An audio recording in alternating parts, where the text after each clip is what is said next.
About a year ago, something happened that still haunts me to this day. I've tried therapy to rid myself of the nightmares, but the fear lingers, stubborn and relentless. I work part-time at a gift store on the ground floor of a shopping mall, not too far from my home. It's not a demanding job, and although it can get boring at times, it provides some easy money and gives me free time during the week to pursue other goals. I had been working at the store for about 3 weeks when a peculiar package arrived addressed to me. It was a flat rectangular parcel, something I wasn't used to receiving. Usually I only receive stock parcels for the store. This package seemed out of place because I never ordered anything online, and if I did, I wouldn't have it delivered to my workplace. Curiosity got the better of me, and I decided to open the package. Little did I know that it would be the shock of a lifetime. Inside, I found a wooden coat hanger attached to a piece of cardboard. The cardboard had a picture of me wearing a tuxedo, and that's when things took a bizarre turn. One of the eyes in the picture had been cut out. You must understand, I lead a rather introverted life. I don't have any friends, and I certainly don't have any known enemies. I live with my parents and spend most of my time at home. I'm not active on social media, and I have no connection to the online world. So the fact that someone managed to obtain a picture of me wearing a tuxedo was baffling to say the least. And with one of the eyes cut out, it was clear that whoever sent this disturbing package was trying to frighten me. I can honestly say they succeeded. I destroyed the package and tried to move on. But after about a month, to my horror, another package arrived. It was the same strange design, a wooden coat hanger and the picture of me in a tuxedo, but this time with the other eye cut out. The package had no postal markings. Instead, my name and the shop's address were printed on a white piece of paper, cut to fit the shape of the package. By now I was truly taken back. I couldn't fathom who would send me such a thing, and more importantly, why. I couldn't shake off the feeling of unease. That night, I decided to show the picture to my sister and brother-in-law, the only people I trusted. They were as disturbed as I was when they saw it. My sister recognized the picture immediately and started scrolling through her wedding photo albums on her phone.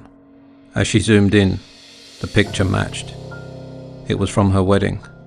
The three of us stood there, frozen in disbelief. My sister had posted those pictures on her social media account, but it still left us with the burning question: why would someone do something like this?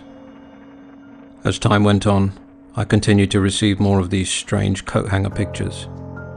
Each time, one or both eyes were cut out. It terrified me, and I couldn't comprehend the purpose behind it all. It became clear that the person behind these packages had been present at my sister's wedding. They must have been watching me closely. I decided to take matters into my own hands and went to the police. Reporting the incidents provided some temporary relief, but I was still at a loss as to why someone would send me something so disturbing. The packages kept coming, and I stopped opening them. Instead, I handed them over to the police each time. They were investigating the case, and they referred to this kind of behavior as malicious contact. One evening as I was closing the store, I learned that one of the store owners from across the way had received one of my eerie packages. Without opening it, I decided to drop it off at the police station on my way home. Anxiety overwhelmed me as I drove, and it was in that moment that my phone rang. It was the officer handling my case, urging me to return to the station immediately. I couldn't help but feel a surge of terror, wondering what they had discovered. When I arrived at the station, the officer led me to a small room and showed me the latest picture they had received. It was the same unnerving coat hanger picture, featuring me in a tuxedo. But this time, there was handwritten writing across my forehead. It said, "You're staring right at me." The officer concluded that this might indicate that the person behind this was the one I was looking at when the photo was taken. The picture was not a straightforward pose shot. It was taken without my knowledge, and I couldn't remember who had taken it for the life of me.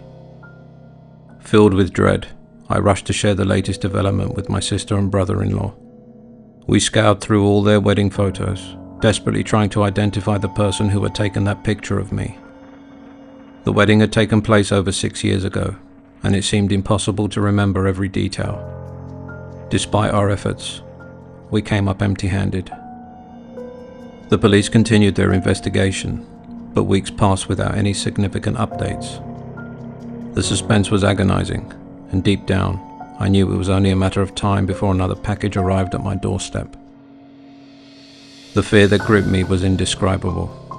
Every sound made me jump, and I constantly looked over my shoulder. Sleep became a distant memory, replaced by endless nights of paranoia.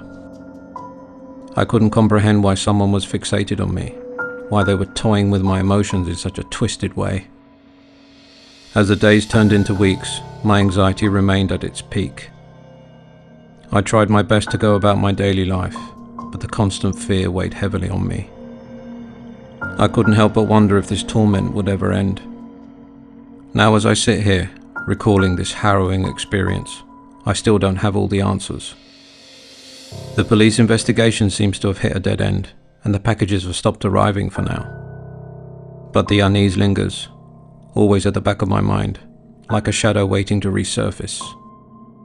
I can only hope that one day the truth will come to light, and the source of my torment will be revealed. Until then, I remain vigilant, prepared for the moment when the next package arrives, an unwelcome reminder that my nightmare may not be over just yet.